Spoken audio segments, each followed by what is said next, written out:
tak tahan juga kan. Tukar ya, paru makin tambah kan. Doktor yang kayuh, kolespek yang kayuh kan, tuan-tuan. Nabi SAW tu lah, itu bab mata. Semua itu mukjizat. Kalau nak cerita panjang, banyak cerita mukjizat Nabi. Okay. Itu mukjizat saya sebut ini mukjizat hissi yang nampak dengan mata. Sahabat tengok kemudian kan. Ada bentuk mukjizat yang paling besar yang kekal sampai hari ini, mukjizat Quran. Itu namanya mukjizat maknawi. Nampak tuan? Kita nak dapat mukjizat hissi tadi, nak minum dengan bekas tangan Nabi, nak minum air yang keluar daripada celah jari Nabi SAW, nak tengok Nabi bola bulan, nak tengok Dok bercakap dengan Nabi, nak tengok satu pohon tamar menangis kerana Nabi tak bersandar lagi dengan dia masa khutbah ataupun masa pidato di Masjid Madinah. Bola tu dah tak ada sebab Nabi SAW dah wafat. Tapi kita ada lagi satu peluang, ada satu lagi chance tuan-tuan. Apa dia? Itu Quran. Siapa yang pegang Quran, baca Quran, kaji Quran, itu kawan kita yang kecil Muhammad Tasik, apa nama abang kita ni macam bulan lepas tu? Abang Man kita, dia tuan-tuan dia kata, apa projek bang cuti lepas macam ni? Yalah ustaz nak buat wakaf satu pondok kat rumah tapi tuan nak mengaji Quran. Yang minta Ustaz Radhi mengajar Quran. Tuan-tuan begitulah, projek-projek begitulah kita nak tu. Projek-projek lepas cuti esok, lepas pencen esok, lebih fokus. Cikgu satu lagi kan, Fadi dia jadi guru pun tak tahulah kan. Pusing dia orang diskusi dia tak tahulah kan. Dah banyak pun ikut kuliah saya kan. Jadi itu dia, Quran. Jangan tinggalkan Quran, baca Quran ya. Malam tadi alhamdulillah siapa yang dapat baca Yasin, tahniah. Siapa yang tak baca malam Jumaat, bacalah pagi Jumaat. Bacalah Quran tu. Yasin sebagian Quran kan. Baca apa peluang-peluang untuk kita baca. Itu mukjizat yang kekal abadi. Jadi saya kata tadi mukjizat Nabi ada dua. Satu yang berbentuk hissi, yang telah luput, yang tidak ada dengan kewafatan Nabi. Tapi tuan kena faham satu perkara. Mukjizat hissi yang saya sebutkan tadi tuan, dia sebahagiannya Allah turunkan kepada para awliya. Kalau awliya ni kita panggil apa istilahnya tuan? Bukan mukjizat, kita panggil sebagai karamah. Apa mukjizat tuan yang ada? Mukjizat tuan-tuan antaranya mukjizat Allah bagi dekat Nabi Ibrahim kan. Seekor burung tu dia pecah kampek, letak satu bahagian tu satu gunung kan. Akhirnya dia panggil bahagian-bahagian ompek, bahagian burung yang dia dipisah-pisahkan itu, dia panggil, maka semua burung tu bercantum dan datang sepuluh kepada Nabi Allah Ibrahim AS. Ada jalan Quran cerita tu dalam surah Baqarah. Benda tu tentang berlaku kepada siapa? Kepada seorang wali Allah Ta'ala yang sangat masyhur, yang nama dia disebut-sebut di Nusantara ni, di dunia ni, iaitu Syekh Abdul Qadir Al-Jilani. Syekh Abdul Qadir dia tuan masa ceramah, dia ceramah, ada burung bising kicau, orang yang kecoh dah burung ni. Apa tak tahu tak sebut lagi, tak apalah. Burung ni ganggu ceramah dia, bising. Orang ceramah masa tu lah nak call lah, message lah, tak ada, bising ganggu, tak nak. Syekh Abdul Qadir tuan tengah ceramah, burung tu apa dia buat? Dia kata, wahai angin, kau ambil burung. Tuan maka burung tu pun tuan tiba-tiba jatuh depan Syekh Abdul Qadir Al-Jilani. Saya nak cerita karamah wali. Jatuh depan tuan-tuan terpisah dua badan dia, antara kepala dengan badan. Kepala belah kiri imam kepada Imam Syekh Abdul Qadir, jadi badannya belah kanan. Dia pun teruskan ceramah. Gangguan dah tak ada kan. Dia pun ceramah. Habis ceramah tuan-tuan, dia ambil pelik burung tu, dicantum sorang pelik burung tu. Ini karamah yang Allah berikan kepada para awliya. Sebahagian itu dipetik, diambil daripada mukjizat Nabi-Nabi yang terdahulu. Ya tuan-tuan, Syekh Abdul Qadir Jilani kalau ceramah juga atas kursi. Atas kursi tuan, sambil ceramah tu kadang-kadang dia terapung-apung kat atas. Tengah ceramah ni, dia tak terkursi. Sambil terapung. Kalau saya sampai peringkat terapung tuan-tuan dah tak boleh belajar saya lah. Saya belum tak awal-awal lagi ni betul-betul ni. Sambil ceramah tuan-tuan, dia sekejap terapung-apung kat atas-atasnya. Dia rasa dia terajak, dia kata dia turun balik. Turun balik, mengajar balik macam tu. Tuan-tuan banyak kalau kita nak cerita karamah ni kita nak sebutkan tadi. Ia sebahagian daripada mukjizat yang Allah pinjamkan, Allah kurniakan kepada Nabi-Nabi terdahulu. Allah berikan karamah yang hari ini mukjizat dah tak ada, yang ada cuma karamah para awliya ilahi salih. Jadi kita kembali kepada statement ni tadi tuan, apa dia untuk surat 41 ni. Kalaulah Nabi SAW tak ada mukjizat sekalipun, melainkan sahabat Nabi saja, ya, nescaya para sahabat sudah cukup memadai untuk mensabitkan kenabian Nabi SAW. Apa maksud kata itu tuan? Makna nak mabarkan walaupun tak ada cerita yang Nabi bola bulan ke, Dok bercakap dengan Nabi ke, ya Nabi dengan mukjizat-mukjizat yang hebat. Kalau tak ada yang tu pun cukuplah sahabat-sahabat yang ada di sekeliling Nabi itu sebagai bukti mukjizat Nabi ni memang Nabi. Kenapa? Sebab tuan-tuan bayangkan betapa orang sahabat tuan-tuan, tak ada orang yang boleh sayang dengan seorang melainkan sahabat sayang kat Nabi SAW. Kecintaan yang tidak boleh kita gambarkan. Memang dia orang berkorban segala-gala untuk Nabi SAW.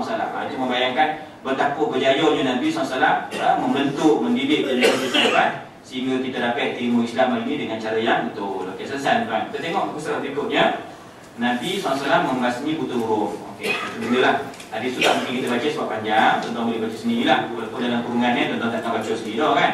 Tapi tak apalah, kita bagi semangat juga Jadi kurungan itu kalau Ustaz datang boleh baca. Kalau tak ada lah. Ini 2020 sebab kata ni tahun haji ni wasan kita kata kan ni Tapi tuan tak perlu kita baca juga. Yang muda-muda pindah baca tempat yang lama-lama dah kencing. Saya seorang baca asal kan. Tuan-tuan, Nabi SAW membasmi buta huruf. Nampak tu? Pentinglah.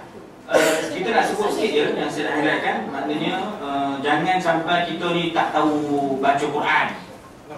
Tak mungkin lah kita boleh kerja kat Risda ni kalau tak boleh baca kan. Walaupun apa grade kerja kita pun, pembantu sebagainya pun tetap kita ada lah. Benda-benda yang basic tu kita ada lah. Tapi jangan peringkat tak boleh baca Quran. Ini saya minta maaf, saya sebut tu terang. Siapa yang tak boleh baca lagi tu, cari satu usaha alternatif. Kena belajar dekat rumah. Sebab belajar kat depan ramai ni mungkin kita malu kan. Orang suruh baca kita tergagap, tak ekek. Kan kena balik lah mic dekat Nabi Guna baca kan. Orang pun cuak dengan kita, betul lah. Kita pula kan kalau yang terror sikit ni janganlah kita guna belajar, macam guna kan. Kita pun tak adalah terror mana. Kita pun lembak-lembak, salah kan.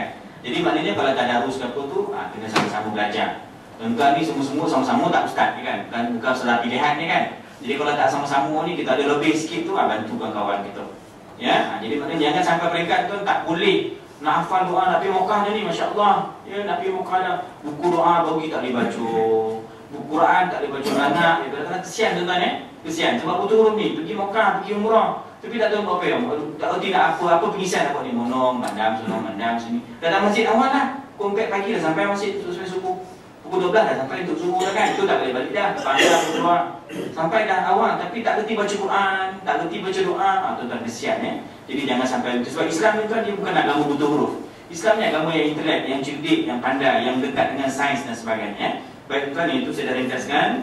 Selesai yang itu. Kemudian boleh kita tengok 45 sikit. 45 bawah tu. Berkata Syekh Mustafa Zulqa, bawah sekali 45. Sesungguhnya ia adalah satu prinsip yang besar bagi menganggap bahawa orang yang mengabaikan kewajipan belajar dan mengajar sebagai salah satu jenayah dan penyakit dalam masyarakat. Faham? Tuan-tuan pelajar, saya guru lah dalam konteks hari ini, saya guru lah, tuan-tuan student saya lah. Kalau saya cerita kata Ustaz tentang tolong Ustaz hari Jumaat boleh bagi pengisian. Saya punya sombong, saya tak ada lah. Kalau tak ada 1000, tak ada hotel, satu dia tak datang lah, betul kan? Lepas tu lepas sarapan dia nak main golf. Cik satu tempat kau kadang golf. Saya demand tak tentu orang lah, tentu kan. Saya kata tak ada. Dan kalau setakat 30 orang dia tak nak ceramah. Dia kalau ada pernah panggil Rizda satu Malaysia 3000 baru dia ceramah. Itu kecuaian saya lah. Saya tak nak mengajar. Sebab saya ada ilmu sedikit kan. Tapi saya tak nak berkusi dengan tuan. Itu berdosa untuk saya lah. Begitu juga tuan, jangan salahkan guru dia. Murid pun berdosa juga. Sebab apa? Guru dah datang dia tak nak belajar. Itu pun satu jenayah juga. Kan, ini satu jenayah tuan. Kadang-kadang kita alhamdulillah lah di Malaysia kita ni, di Negeri Sembilan kita ni, maknanya masjid kita masih ada program-program yang baik lah. Ada lagi kuliah-kuliah ilmu yang tuan-tuan boleh datang secara percuma. Tuan-tuan buat jual mahal kan. Dia tak nak ustaz tu sorban dia bawa sabana kan. Tuan-tuan bagi alasan tak nak dengan ustaz tu janggut dia tak ada. Macam-macam bagi alasan tak nak datang. Kan ada benda pun dia tak nak datang tu macam-macam cik alasan. Kan, sengaja tak nak datang. Padahal elok dia ngajar. Tuan-tuan kalau sengaja tak datang, ruang ada, padahal ilmu tu tuan tak tahu pun. Tak faham, rupa-rupa kalau orang tak bayar zakat ni, dia dah tahu zakat tu wajib, dia kena qada zakat tu. Tak tahu kena belajar. Rupa-rupa kan ada ustaz sebut semayang kalau tinggal kan tak payah qada, rupa-rupa kena qada semayang. Habis ustaz orang semayang terlupa tak semayang. Terlupa tertidur terlupa macam mana? Tak payah qada. Itu terlupa kalau sengaja. Kalau yang lupa dia kata qada, yang sengaja tak payah. Pula dah. Kalau lupa pun kena qada, yang sengaja lagi lah kono kan. Faham tuan-tuan jadi itu ilmu. Kalau tuan-tuan tak tahu ilmu tu, skill tu tak tahu, kena belajar, wajib belajar. Jadi kita punya prinsip tu macam ni. Siapa yang tak nak mengajar, orang alim yang tak nak mengajar, dan orang jahil yang tak nak belajar, dia dianggap satu jenayah.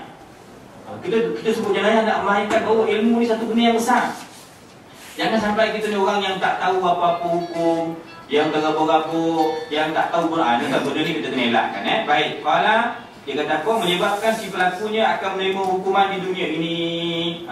Ya, itu kena ingat tuan. Sebab tu kita baca hadis ni masyhur, hadis itu. Hadis berikut tu dia kata talabul ilmi fariidatun ala kulli muslim. Nampak kan? Untuk ilmu tu wajib kata semua orang Islam. Wajib, bukan sunat. Ya, kesesan tuan, kita pindah terus. Ya, muka surat 48. 48. Okey, cuma saya nak sebut hadis itu yang pendek tu. Okey, tuan-tuan, yang muka surat itu selanjutnya kita sebut ada hadis 49 yang pendek, innama bu'istu mu'alliman. Nabi kata, aku diutuskan sebagai seorang guru. Maka berbahagialah dia orang yang ada sedikit kemampuan untuk mengajar orang ni. Tuan mengajar orang buat kerja tuan pun dengan betul, penanganan yang betul pun pahala juga. Ya, kita nak orangkan betul ke anak kita, pahala tuan-tuan.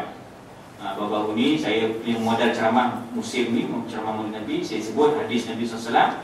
Nabi suka kan yuhibbul hulwal barid. Nabi suka minum bondo yang manis dan sejuk. Apa dia bondo tu? Manis, sejuk. Saya ceramah kat TTJ tuan, dia kata cendol Limandawi dia kata. Kat TTJ je kan. Ya. Apa tuan-tuan nak terjemahkan? Kurma, madu, lain-lain, madu panas. Ada 3. Kedua, apa dia? Labu. Ni mesti orang labu ni. Kan ada wal barid. Saya tak sangka pula terjemahan dia tu. Hadis ni saya baca lama dah. Ya, dia Mesir dulu dah baca dah, dia dah baca dah. Tapi dalam TV Hijrah ada satu syekh tu Habib, Allah mesti tak ingat nama dia. Habib tu dia terang, dia ada satu surat Fattabi'uni, ada satu surat dalam TV Hijrah. Bahasa Arab dia ada translate kan. Dia ceritalah Nabi suka makan bondo yang hadis tu Nabi suka makan bondo yang manis dan soju. Rupa tu dia terjemah apa? Aiskrim. Aiskrim dia kata Nabi, kalau lah zaman Nabi ada aiskrim, Nabi lah yang orang yang suka makan. Budak-budak Nabi ceramah tu memang normal. Nabi suka makan aiskrim ya, aiskrim banyak-banyak sikit boleh. Memang tuan, saya sebut hari Ahad ni saya dah buat maulid di rumah saya 2 minggu lepas. Di pusat pengajian saya lah di rumah kan. Alhamdulillah ramai datang 200 lebih ada kehadiran. Ahad ni saya buat pula lagi satu untuk budak-budak ni. Saya buat pertandingan nazar, biasalah hafazan kuis semua, ceramah. Dan saya punya menu tu aiskrim. Memang saya menu saya aiskrim, saya sebut dalam ceramah saya. Ada pula cik tu seorang, ustaz, berapa nak pakai aiskrim ni? 150. Saya sponsor lah. Dah bonah dah tu kan. Faham dia cakap dia kan. Jadi macam tu lah. Saya sebutkan begitu. Modal saya nak sebutkan, kalau lah itu tafsiran yang Nabi suka benda yang manis dan sejuk,